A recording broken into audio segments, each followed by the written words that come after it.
المصطفى بلغ مقاصدنا واغفر لنا ما مضى يا واسع الكرم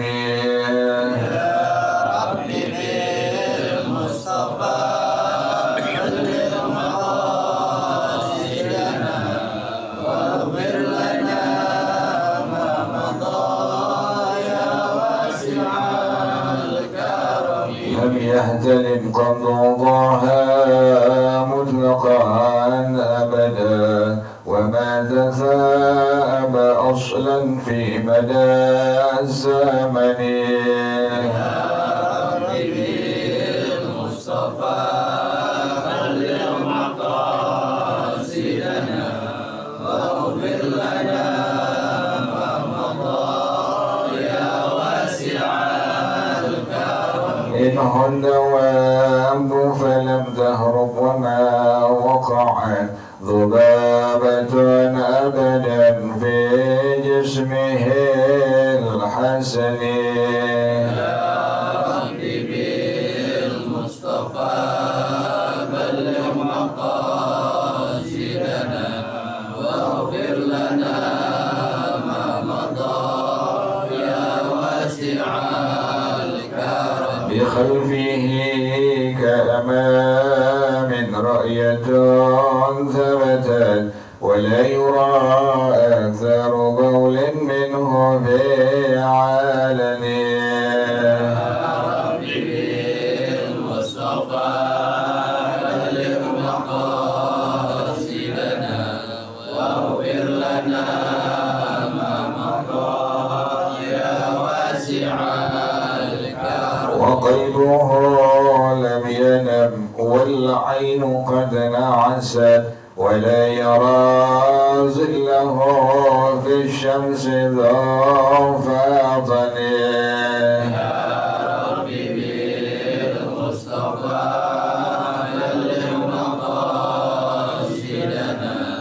واغفر لنا ما مضى يا واسع كتفاه قد علتا قوما إذا جلسوا عند الولادة سفيادا بمختتني يا ربي بالمصطفى بلغ مقاصدنا واغفر لنا ما مضى يا واسع هذه الخصائص فاهفدها تكن آمنا من شر نار وسراق ومن محن يا ربي بالمصطفى بلغ مقاصدنا واغفر لنا ما مضى يا واسع مولاي صل وسلم دائما أبدا على حبيبك خير الخلق كلهم يا ربي بالمصطفى بلغ مقاصدنا واغفر لنا ما مضى يا واسع هو الحبيب الذي ترجى شفاعته في كل هول من الأهوال مكتاهم يا ربي بالمصطفى بلغ مقاصدنا واغفر لنا ما مضى محمد سيد الكونين والثقلين والفريقين من عرب ومن عجم يا ربي بالمصطفى بلغ مقاصدنا واغفر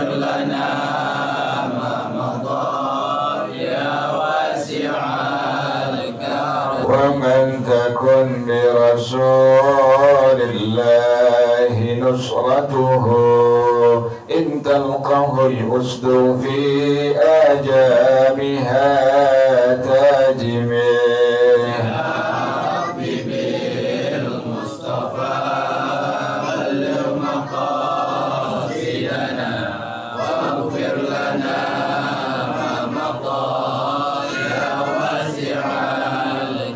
وكلهم من رسول الله ملتمس غرفا من البحر أو رشفا من الديم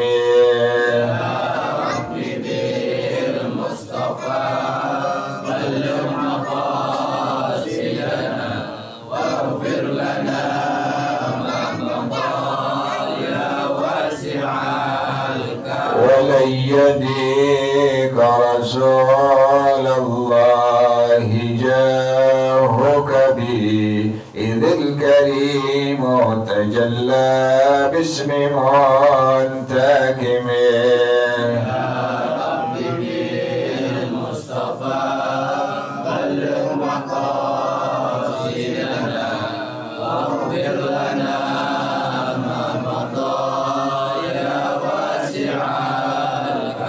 يا نفس لا تقنطي من زلة عظمت إن الكبائر في الغفران كالأمم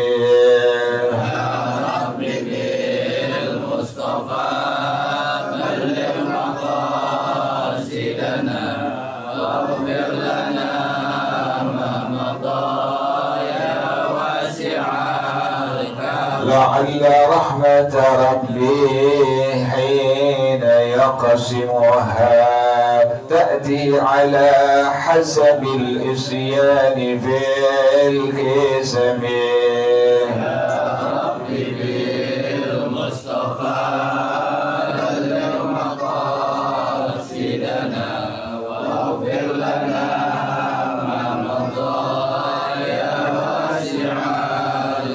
مولاي صل وسلم دائما أبدا على حبيبك خير الخلق كلهم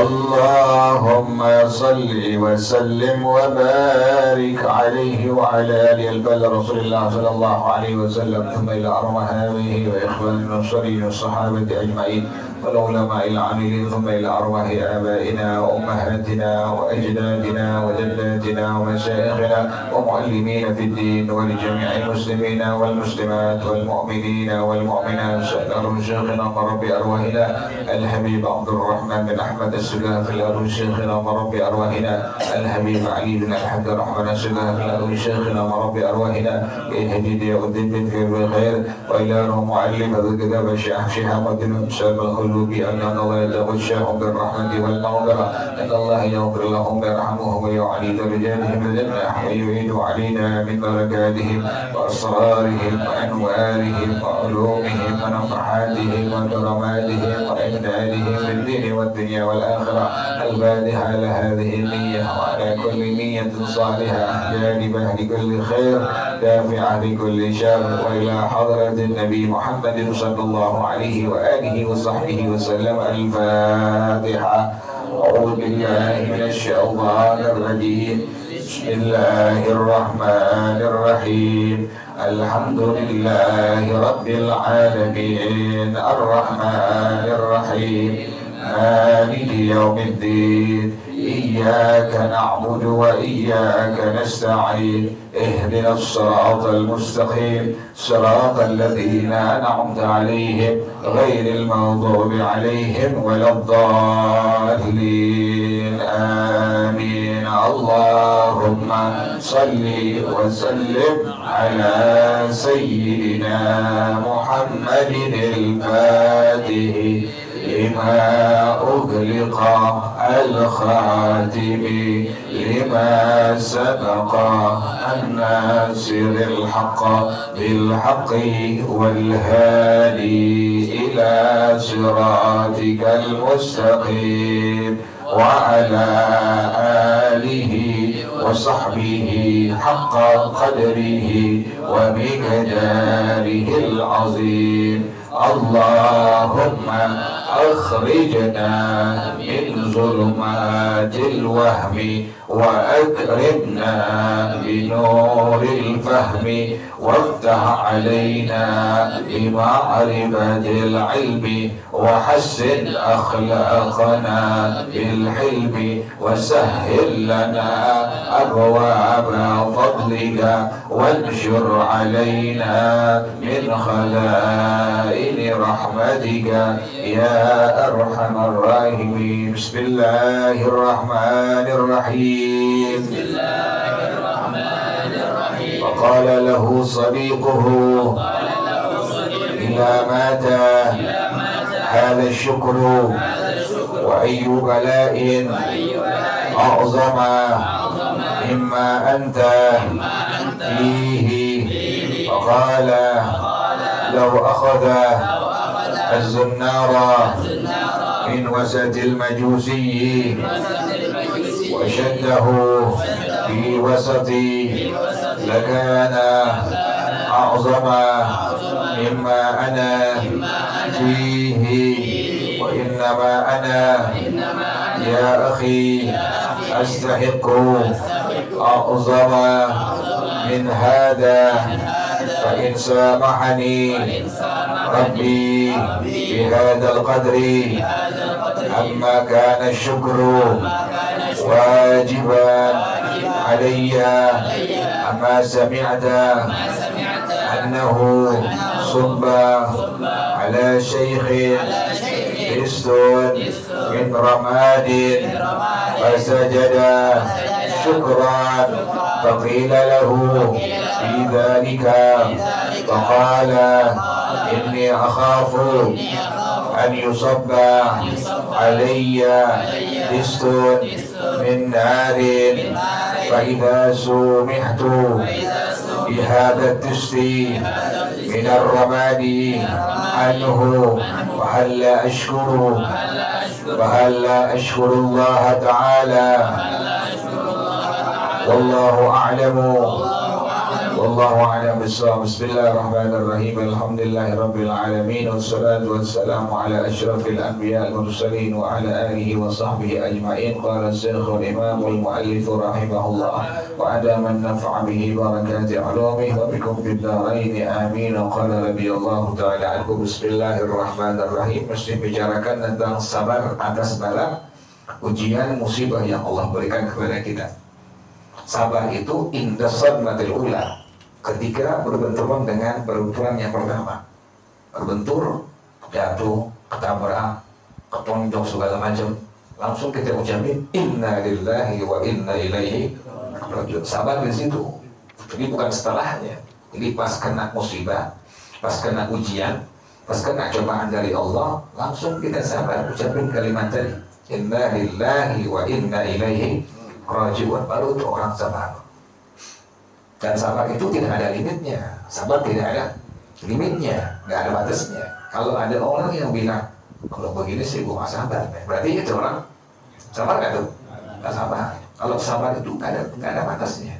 Mau diapain kayak, mau di segala macam yang selama belum mengganggu urusan agama kita, selama belum mengganggu urusan agama kita, tetap kita diam. Tapi kalau di agama, sabarnya hilang. Kalau agama sabarnya apa? Hilang. Urusan pribadi diganggu, dikatain, dijelek-jelekin, digunjing, difitnah, di segala macam. Urusan pribadi, urusan keluarga, urusan istri, urusan anak, urusan kerabat, diam aja udah. Karena tidak menyangkut apa? Agama. Kalau agama yang sudah diapakan? Dihina, dicaci maki, baru kita nggak pakai apa? Nggak pakai sabar untuk bicara. Yang bisa bicara, bicara. Yang punya kekuatan, wewenang, pemerintah, dia harus dengan kekuatannya, dengan wewenangnya. Kalau kita enggak, kita harus dengan bicara. Dan orang sekarang terbalik. Urusan pribadi urusan istri, urusan anak, urusan keluarga, marah nggak dia? Marah. Tapi urusan agama, menang-menang baik, nggak ada marah sama sekali. Yang agama suruh, yang Nabi contohkan, bila mana ada orang yang berkaitan dengan apa? Urusan agama baru tidak ada sabar sama sekali. Dan Nabi demikian, Rasulullah SAW demikian. Urusan pribadi beliau mau disampitin, mau dikatain orang gila, tukang sihir, tukang tenung, sampai kena wajah beliau dengan bebatuan, dilempar kotoran binatang, Nabi nggak marah, Nabi nggak kesal. Urusan agama baru Nabi kesal. Kan disampitin, Nabi malah doain. Dilemparin kotoran binatang, malah doain. Sampai berdarah pelipis Nabi sampai tadahin tuh darah Rasulullah SAW, biar nggak sampai setetes jatuh di mana? Permukaan bumi. Kata Rasulullah, kalau seandainya setetes saja darah aku jatuh ke permukaan dunia atau bumi ini, maka Allah akan azab mereka semua. Allah akan azab mereka semua. Yang pada akhirnya mereka akan mati dan tidak ada seorang pun beriman kepada Allah Subhanahu Wa Taala. Nabi tadahin, darahnya jangan sampai apa? Netes jatuh tuh. Bukan urusan agama soalnya. Kalau urusan agama, Nabi langsung marah. Nah kita begitu, jangan pengen hilang sabar selama belum tadi apa? Urusan agama diganggu, sabar.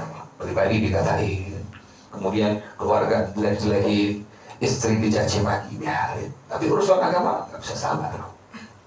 Kalau balik kan, sekarang orang berbalik. Urusan agama dia santai-santai baik. Urusan pribadi, urusan keluarga, baru marah-marah. Gue nggak sabar kalau begini, sabar nggak seperti itu. Jadi sabar itu ketika menghadapi benturan yang pertama. Datang musibah, datang ujian, datang cobaan dari Allah, sabar. Itu orang baru dikatakan as-sabr wal bala. Yang terwujud di lisannya adalah kalimat inna lillahi wa inna ilaihi raji'un. Sekali lagi ya, sabar itu tidak ada apanya, tidak ada limitnya, nggak ada batasnya. Sampai kapan? Terus. Karena pahala orang yang sabar besar di hadapan Allah Subhanahu Wa Taala. Pahala orang yang sabar sangat besar di hadapan Allah Subhanahu Wa Taala. Ente diem aja nggak dibalik. Orang hina ente, orang caci maki istri ente, orang katain anak ente. Keluarga apaan begitu? Kita dia aja nggak timbalin, nggak. Itu pahalanya ada di hadapan Allah Subhanahu Wa Taala. Kata Allah Subhanahu Wa Taala, kalau orang-orang yang sabar tahu akan besar pahalanya, kata Allah Subhanahu Wa Taala, mereka akan terus sabar sampai kapan? Sampai datang ajal pada mereka semua. Terus sabar. Kita dikit-dikit ya masih latihan. Kan latihan suka jatuh juga kan begitu. Kan namanya orang latihan. Kadang-kadang suka masih ada lepasnya orang latihan. Kita kan bukan wali, kita bukan orang-orang saleh. Cuma kita orang-orang yang pengen nyontoh orang-orang yang saleh. Dikit ada rem. Astagfirullahaladzim, nggak boleh jaga mak. Tapi kadang-kadang kan suka apa? Terpaksa kadang-kadang tuh lagi ada motor dengan dia. Tapi pelan ngomongin. Gak kayak dulu kan kita lepas semua. Tapi kita kan tahan. Jadi sambil nahan sambil ngomong juga. Ya begitu. Ketahan. Gak kayak dulu. Sabarnya masih ada. Kita kan masih begitu, masih ada emosi kita, masih ada marah-marah gitu ya. Tapi terkontrol, alhamdulillahnya terkontrol, nggak sampai terlepas. Jadi masih ada sabar sekalipun cuma 10% misalnya, tapi lah kayak dulu, nggak meluap-luap seperti dulu. Kalau dulu udah gue becek loh. Nggak suka begitu. Kalau masih kayak dulu udah gue becek, gue jadiin sambal. Tapi alhamdulillah ya, sedikit agama yang kita tahu, kita amalin, alhamdulillah ya Allah, udah mulai berkurang emosi kita ya. Berkurang, apalagi semakin bertambah umur kan. Semakin bertambah umur, sampai bertambah usia kita, semakin berkurang kita punya emosi itu situ. Kalau yang masih muda bisa begitu, luar biasa. Anak muda bisa begitu, luar biasa. Makanya kalau lihat anak muda itu, Allah, dia bisa nahan hawa nafsunya, bisa nahan emosinya, dia nggak mau dibalik. Anda pernah lihat ada anak muda yang satu separuh baya. Dia anak muda diem aja, nggak nimbalin. Anak muda hebat, luar biasa nih, luar biasa. Kan biasanya anak muda kan suka apa? suka meluap-luap, dia punya emosi, enggak, dia tuh anak gue.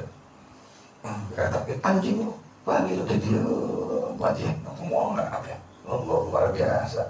Kan ukuran umur kan sebenarnya mesti apa dia? Mesti lebih apa tadi? Enggak balik. Itulah orang yang bilang apa? Yang dibilang kata Rasulullah SAW, as-sabru inna sadmatil ula, sabar ketika berbenturan dengan benturan yang pertama. Bukan diputusin diputusin pacar terus sabar ya. Itu bukan tepatnya, enggak. Nah, yang tepat di situ. Enggak maksiat, lagi pacaran nih, berdua oleh pacar nih. Kita enggak maksiat. Itu sabar namanya tuh. Kita nggak pegang tangan anak orang, nggak bisa kan gitu ya. Iya, kita apa-apain tuh anak sampai datang akad nikah, udah resmi, udah halal, baru dia pegang. Sabar namanya tuh. Jadi sabar di sini katanya kata para ulama adalah as-sabru 'alal bala, sabar ketika menghadapi bala, musibah, ujian yang Allah berikan kepada kita. Masih lanjutannya. Kemarin ada orang yang dibilang arbabul qulub ya. Ini arbabul qulub, orang yang selalu menjaga hatinya, nggak mau riya, nggak mau sum'ah, nggak mau ujub, ditahan oleh penguasa. Kan ada orang yang ditahan karena kesalahan, ada orang yang ditahan karena dia nggak salah. Ada nggak begitu orang? Ada itu. Orang ditahan sama penguasa, tapi dia nggak salah. Ada. Dari zaman dulu kan begitu. Zaman dulu seperti itu. Para ulama-ulama kita itu ditahan tidak kesalahan mereka. Kayak Imam Ahmad bin Hanbal, Imam Abu Hanifah, ditahan mereka semua kan. Nah, ini kan ada seorang arbabul qulub ditahan. Kemudian ditahan, temannya ngirim utusan. Apa jawaban dia? Bagaimana keadaan kau di penjara? Apa jawaban dia? Saya bersyukur kepada Allah. Kemudian pas di penjara diikat di belenggu, sebelahnya orang. Orang ini orang Majusi. Kalau kali ini Majusi pengen ke kamar mandi, ke toilet, pengen buang air besar karena dia sakit perut segala macam, kan berarti kan ikut juga tuh, ikut nemenin ke mana? Ke WC, ke toilet, nyium aroma baunya, nyium enak segala macamnya. Kita tanya, gimana keadaan kau sekarang ini? Masih bilangnya apa? Saya bersyukur kepada Allah Subhanahu wa Ta'ala. Luar biasa. Nah, kata beliau apa? Yang berikutnya, ila mata hada syukru wa ayyu bala'in a'zama mimma anta fi. Temannya ini kepada alul qulub, kepada temannya yang sudah menjaga hatinya. Sampai kapan syukur engkau ini seperti ini? Dan musibah apa yang paling terbesar yang kau akan hadapi? Sampai kapan bersyukur kepada Allah dengan kalimat syukur seperti ini? Kau masih bersyukur? Di penjara bilangnya saya bersyukur kepada Allah. Kemudian ada teman yang diikat kakinya bersama dia, orang Majusi. Kerap kali ini Majusi pengen kamar mandi, pengen buang air besar, kemudian sampai keendus bau yang kurang sedapnya, tetap dia bilang apa? Saya bersyukur kepada Allah. Sampai kapan seperti ini engkau bersyukur kepada Allah? Dan musibah apa yang paling terbesar yang kau akan hadapi? Faqala, apa kata beliau? Lau akhadha az-zunnara min wasatil Majusi. Kalau seandainya ikat pinggang yang ada di orang Majusi tadi itu diambil, kemudian wasaddahu min wasati fi wasati, dan diikatkan oleh dia di bagian tengah badan aku, lakana a'zama mimma ana fi. Itulah musibah, ujian yang paling terbesar yang aku hadapi. Jadi kan urusan agama itu yang terbesar musibahnya. Kemarin tuh tahun baru kan begitu ya, Natalan, ngucapin selamat Natal, itu musibah yang terbesar di situ. Kemudian tahun baru ikut-ikutan niup trompet, sayang anak, bukan sayang anak. Ini urusan agama, jangan bilang sayang anak, ini urusan agama. Trompet itu kerjaan siapa? Orang-orang Yahudi niup trompet mereka semua. Ini orang muslimat tasyabuh bil Yahudi, menyerupai kerjaan siapa? Orang-orang Yahudi, pakai topi Santa Claus, pakai topi-topi yang gini nih, topi yang kayak ulang tahun. Kata orang anak seperti itu tuh. Ini tahu nggak? Ulang tahun kan suka kecil kita tuh, topi yang lancip tuh, kan begitu ya. Kemudian kita lihat, ya Allah, itu kan pecinya orang-orang murtad di Andalusia. Itu peci yang begitu modelnya. Itu peci buat orang-orang murtad dari kaum muslimat di Andalusia. Kita pakai sekarang untuk ulang tahun. Udah tiup lilinnya kerjaan Nasrani. Kemudian pakai topi itu juga kerjaan dari orang-orang murtad di Andalusia. Allah, kita lihatin. Pakai make wish, pakai happy birthday to you. Gitu. Ada ustaznya anak-anak ke make you. Allah, kita bilang ya Allah, Ustaz deh. Bukan kan boleh kesenanya, bukan di sana kan udah acaranya usul yang ngatur, pakai kuenya pakai lilin, kemudian dipakai topinya itu anak semua tuh. Pakai yang kerja begitu tuh, pakai semua tuh anak kita lihatin, ya Allah, kenapa kerjaan Yahudi, kerjaan Nasrani dipakai semua anak kita. Itu musibah yang paling terbesar di situ. Kita nggak ingkar di situ, malah rame-rame. Kalau mau bikin juga di rumah aja. Orang dulu kan di rumah ya. Orang dulu, ada masih kecil tuh, bikin ulang tahun di rumah. Pada repot, kalau ada undangan ulang tahun tuh, pakai kertas undangan tuh, diundang tuh nanti setelah asar jam 4. Kadonya apa? Sabun. Iya betul kan, sabun, odol, buku ya, buku. Dibeli memangnya tuh, apa kadonya? Sabunnya sabun, 200. Iya, adanya gitu-gitu kan tuh. Diundang teman-temannya tuh, yang udah ngertinya cuma kue doang, nggak pakai biji apa, dia beli. Diundang teman-teman nyanyi atau ada yang azan, ada yang baca doa ibu bapak, ada yang segala macam tuh kan begitu. Ayo siapa yang bisa baca doa ibu bapak, saya baca di depan. Dan orang lalu seperti itu. Kalau sekarang karena kemajuan akhirnya bablas. Itulah musibah yang paling ada, yang terbesar yang kita hadapi sekarang sebagai orang tua. Ada yang bilang kok itu sekarang nggak kesono, nggak ada duitnya. Jadi bukan nggak mau kesono, nggak punya duit dia mah. Kalau punya sadar juga kan ada itu. Itu musibah terbesar. Nah kita mesti ingkar ya kayak begitu, mesti ingkar, harus wajib ingkar kayak begitu. Selisih kerjaan orang Yahudi, selisih kerjaan orang-orang yang orang-orang Nasrani, selisih semuanya. Dan sama yang mereka kata orang semua kita. Yang paling Allah tahun baru, pas jam 12 tank, Allah manusia, daerah kita aja deh Allah. Terlihatin. Saya begitu orang ya. Mereka kan nggak kemana-mana, ada di kamar, udah dengerin ya Allah. Bagus masih ada orang yang ingat nama Allah. Bagus masih ada orang yang baca Quran. Bagus masih ada orang yang qiyamul lail. Coba kalau nggak ada, terbalik Jakarta nih. Bisa kita kaki kita ada di atas. Kan begitu. Bala itu kan begitu. Maksiat Jakarta kan lebih besar ketimbang di luar Jakarta. Jakarta terbesar. Kita di Bukit Duri dulu begini, coba ente main ke Jakarta Pusat, main ke Gajah Mada, coba sono. Lihat mulai itu pikir-pikiran tuh, Allah, tuh orang-orang kita lihatin. Naik ke sono lagi, pojok lagi, ya Allah, barbar tuh. Di Jakarta Utara tuh kita lihatin. Ada orang kitanya, ada orang Chinese-nya, keluar riba, pakai mabuk, belum tahun baru. Belum yang mabuk di kampung yang AO tuh.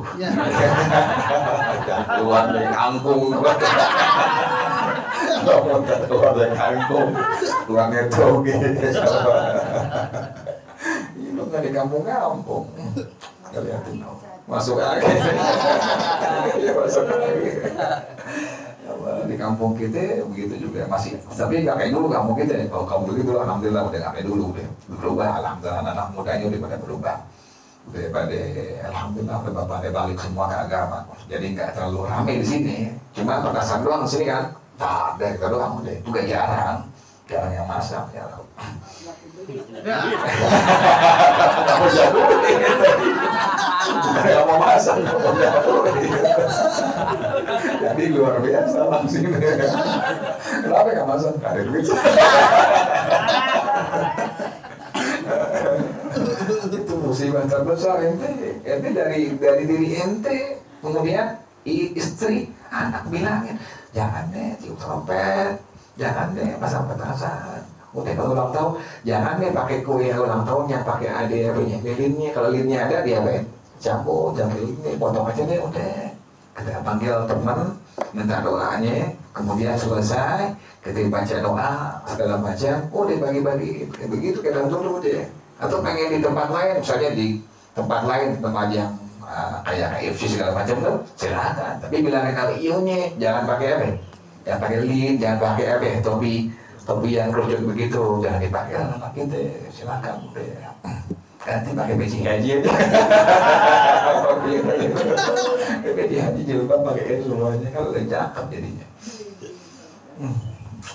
Gitu balain terus sekarang tuh kita lihatin sedikit tuh ajarannya Nasrani, ajarannya Yahudi masuk ke rumah kita masuk. Ya Allah, kita kalau pengen ngungkung, kita pengen tahan bisa dengan cara apa tuh?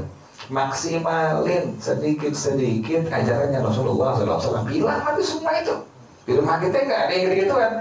Dari sebagai bapak, sebagai suami kita itu yang mulai. Nanti baru ke istri kita, ke anak kita, lama-lama hilang semua. Kalau udah keluarga kecil udah begitu, ke tangga semua begitu, nanti satu RW apa itu? Hilang seperti itu mungkin lagi. Sini udah jarang. Alhamdulillah udah berkurang dari tahun ke tahun berkurang.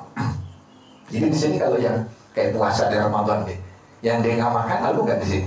Malu, nggak kayak dulu. Sekarang malu orang-orang yang nggak puasa malu. Jadi kalau makan gimana? Di rumah, di kamar, atau di warteg yang separuh kakinya. Kaki orang begitu gitu. Dari lima. Lo tahu, ketahuan dari baunya. Orang ada lima.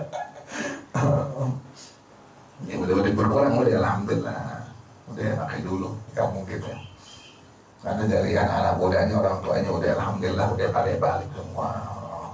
Nah itu tuh ya, jadi musibah yang paling terbesar tadi apa tuh?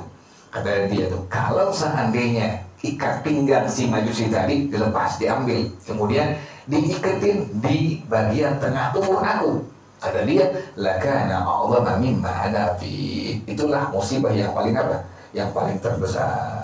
Itu ya, wallahu a'lam bissawab. Ya Rasulullah, salamun alaik ya Rafi.